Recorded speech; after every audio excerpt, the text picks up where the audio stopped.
유대 베들레헴에서 나심에 동방으로부터 박사들이 예루살렘에 이르러 말하되 유대인의 왕으로 나십니다. 어디시뇨? 우리가 동방에서 그의 별을 보고 그에게 경배하러 오노라 하니 헤롯 왕과 온 예루살렘 사람들이 듣고 소동한지라.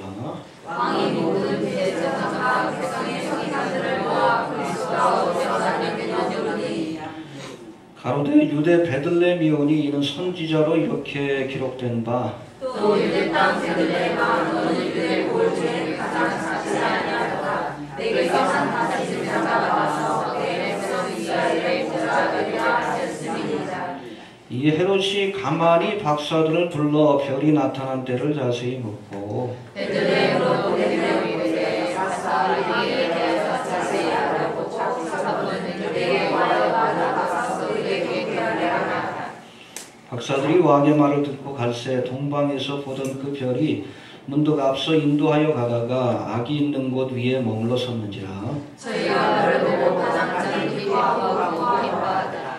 집에 들어가 아기와 그 모친 마리아에 함께 있는 것을 보고 엎드려 아기께 경배하고 보배합을 열어 황금과 유향과 모략을 예물로 드리니라. 꿈에 그대로 돌아가지 말라 지시하시는도다. 아멘. 지난 시간에 우리가 동정녀 마리아와 정혼했던 요셉에게 주의 천사가 나타나서 이 마리아가 잉태한 아기가 누구인지를 설명해주는 그런 말씀을 우리가 살펴보았습니다. 요셉은 자신과 정혼한 이 마리아가 자기와는 상관도 없는 아이를 잉태한 사실을 알고 이제 마리아와 조용히 그 관계를 끊고자 했습니다.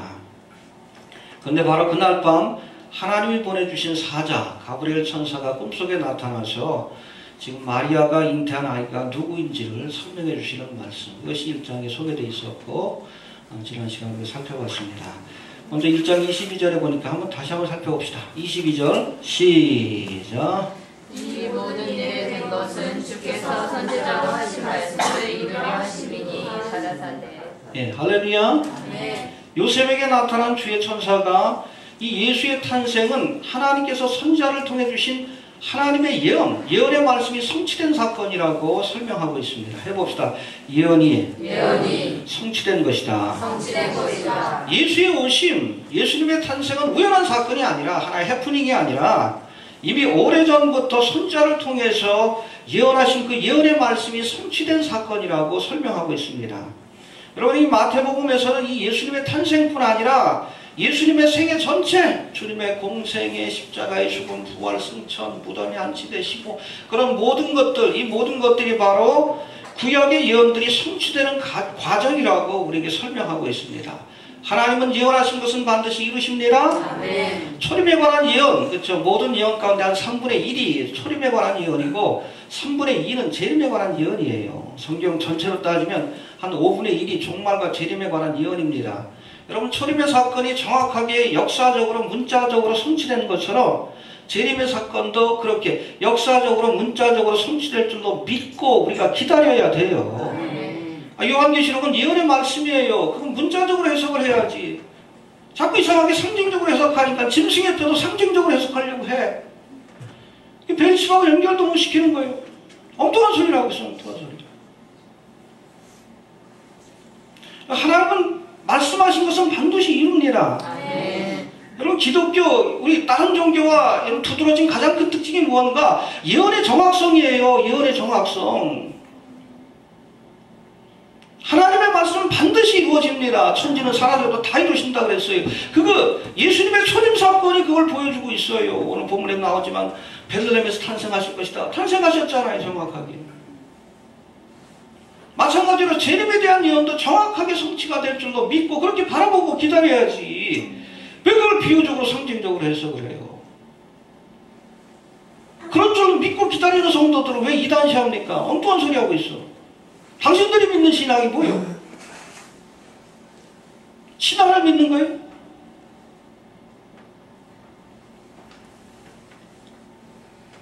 초림의 사건은 하나님은 예언하신 것은 반드시 이루신다는 것을 우리에게 보여주고 있어요.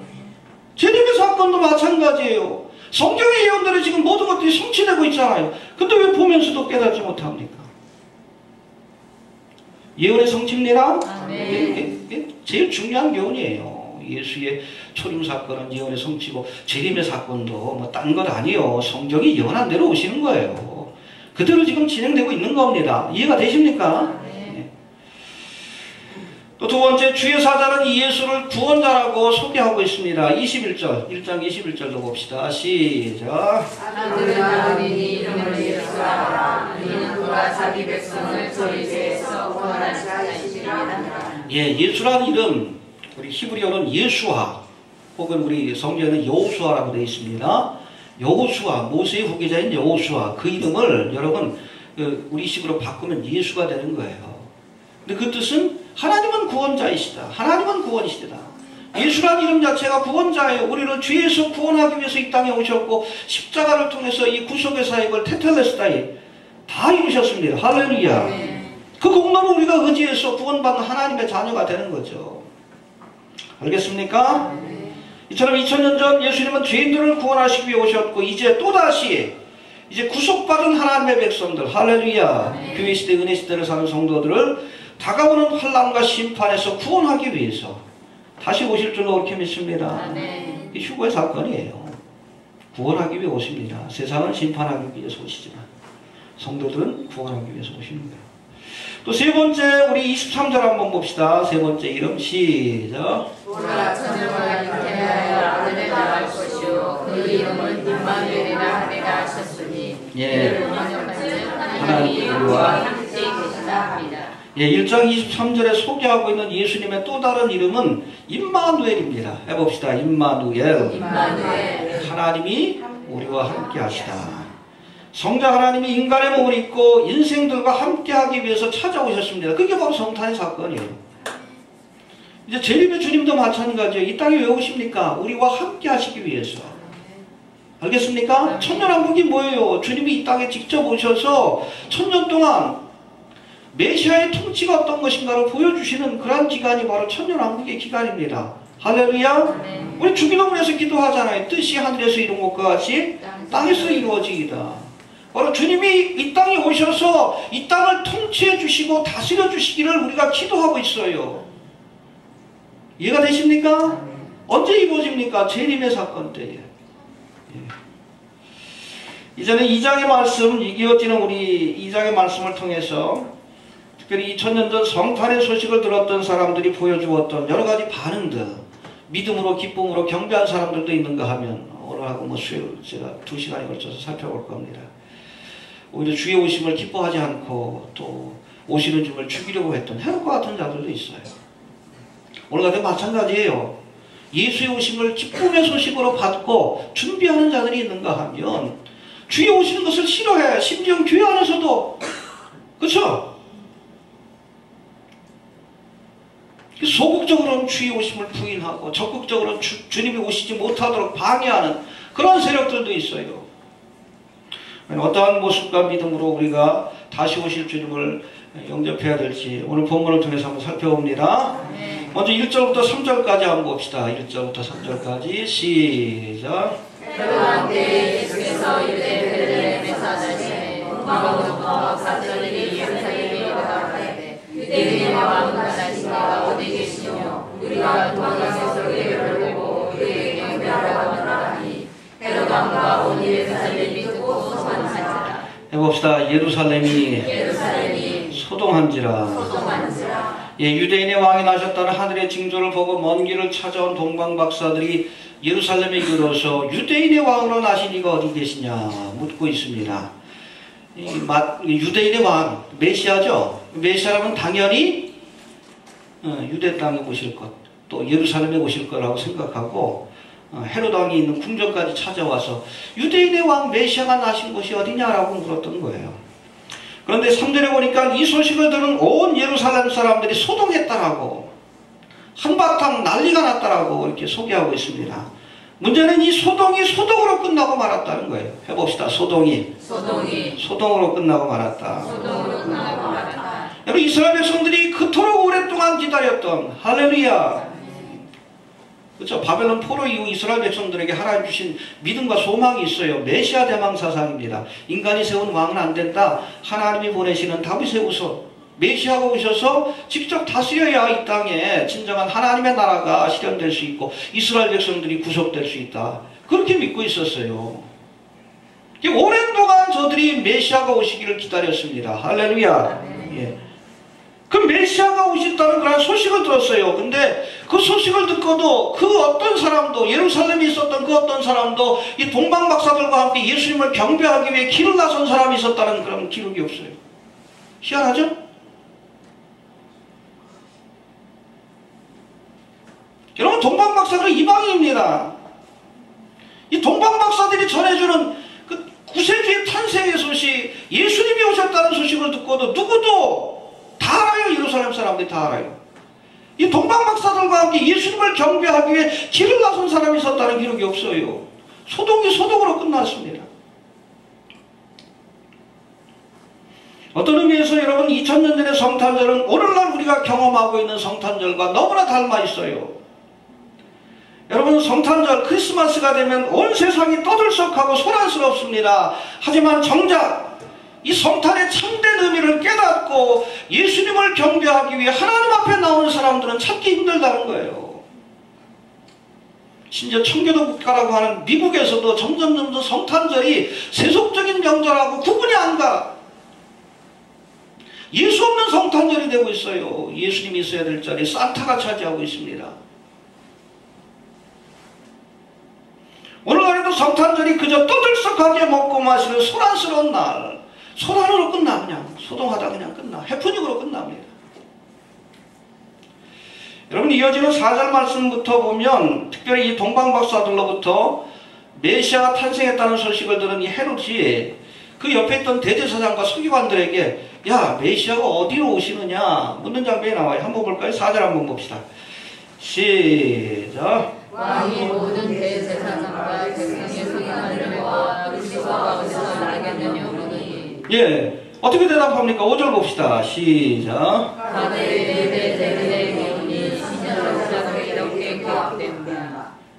6절 시작. 또 이때 각 대대가 너희들 부에게 가장 작지 않냐 너희에게서 세계에서 나오고 내 백성이 이스라엘의 번제가 되리라 주님이니라.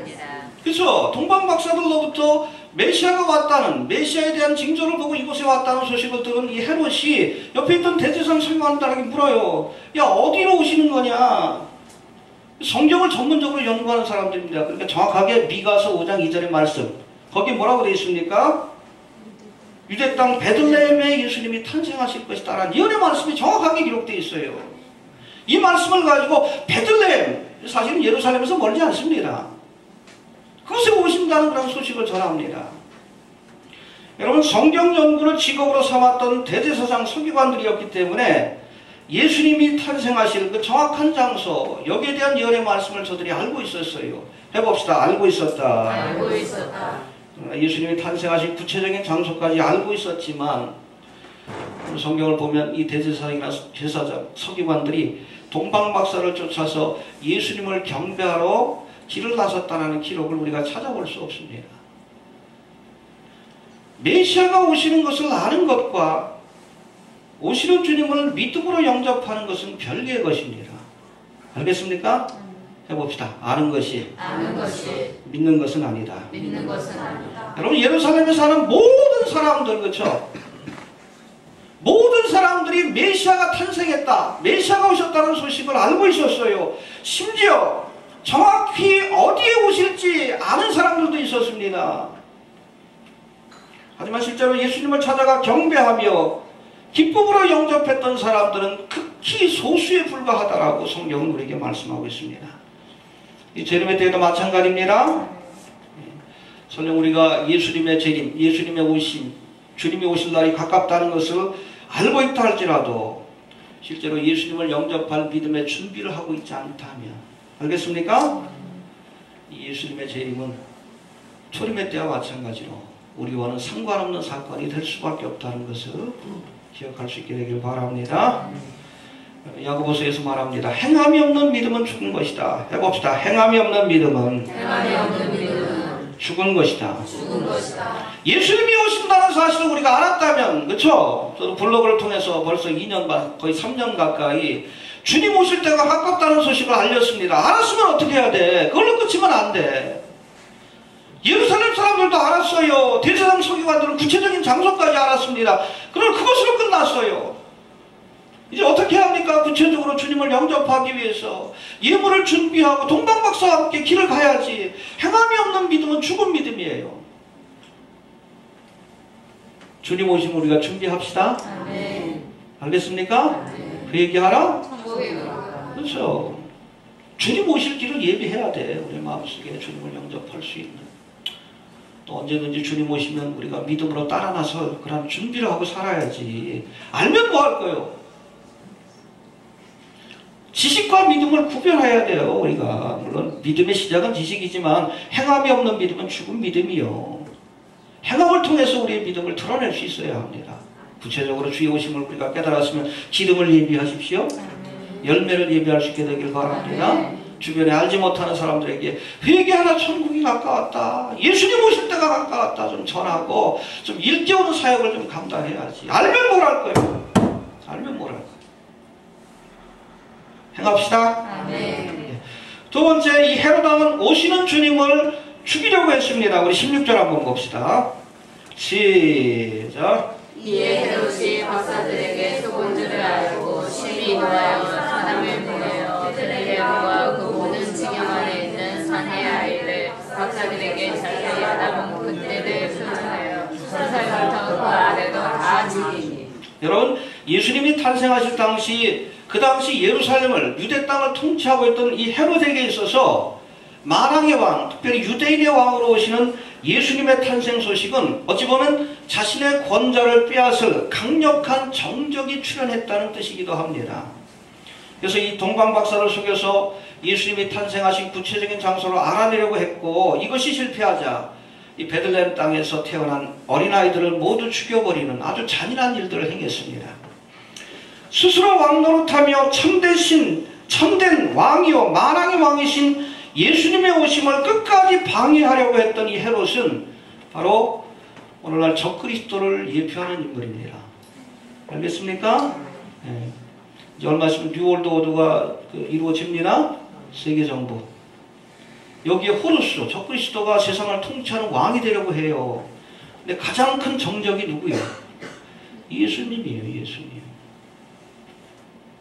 자신이 세상의 왕이 되려고 하는데 만왕의 왕이 오신다는 그 소식이 여러분 적그리스도에게는 가장 기쁜 소식이 아니라 두려운 소식이 될 수밖에 없는 거예요. 여러분 오늘날에도 마찬가지예요. 헤롯 왕처럼 세상의 권세와 영광을 좋아하는 사람들, 이런 사람들에게는 사실 재림의 소식은 기쁜 소식이 아니라 오히려 달갑지 않은 소식이 될 수밖에 없다는 겁니다. 왜 그렇습니까? 예수님이 오시면 그동안 자신이 누리고 있던 세상의 부귀, 영광, 권세를 다 버려야 돼. 포기해야 합니다. 이걸 포기할 마음에 각오가 되어 있지 않은 사람들에게 재림의 소식은 기쁜 소식이 될 수 없는 거예요. 이해가 됩니까? 여러분 물질적인 풍요와 함께 한국교회도 종말과 내세에 대한 믿음을 잃어가고 있습니다. 한국교회의 특징은 여러분 종말과 내세였어요. 고난을 겪으면서 어려운 가운데서도 이 성도들, 한국교회 성도들이 뜨거운 믿음을 그렇게 가질 수 있었던 이유는 바로 종말과 내세에 대한 믿음이 있었기 때문에 그래요. 일제시대, 고난의 시대, 또 6.25를 거치고 어렵고 힘든 시절에도 주님이 오신다, 내세에 대한 믿음과 소망이 있었기 때문에 어려운 환경 속에서도 하나님을 바라볼 수 있었던 겁니다. 근데 어느 순간부터인가 물질적인 풍요가 찾아오면서부터 교회가 타락하기 시작했어요. 내세보다는 현세에 관심이 많어. 하나님의 나라보다는 세상 나라에 관심이 더 많아요. 이런 사람들에게 예수님이 오셨다는 소식이 달갑게 들려지지 않습니다. 이 종말에 관해서 설교해도 사람들이 들으려고 하지 않아. 그냥 이 땅에서 잘 먹고 잘 살고 삼박자 축복받는다 그러면 아멘 하지. 세상이 심판받을 때가 가까웠습니다. 장망성과 같은 세상 밀어두지 마십시오. 이런 설교 싫어해. 왜? 이 땅이 천국 같은데. 이 땅이 천국 같은데. 다 버리고 떠나자니 마음에 들지 않는 거예요. 예수님 오신 거 좋지. 그러나 자기가 죽은 뒤에 오셨으면 하는 그런 마음들이 있는 거예요.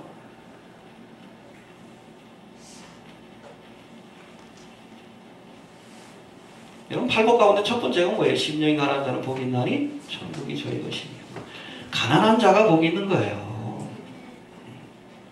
세상에 미련 욕심 있는 사람들, 주님께서 부르실 때 차마 그 발걸음이 떨어지지 않는 거예요. 로세아네처럼 자꾸 뒤돌아보게 되는 거예요. 한국교회 신앙이 그래요. 목사들도 재림을 싫어합니다. 왜? 이 땅이 천국 같은데, 이 땅이 천국 같은데. 그거 다 버리고 가자니 미련 욕심이 남는 거지. 그 싫어하는 거예요, 싫어하는 거.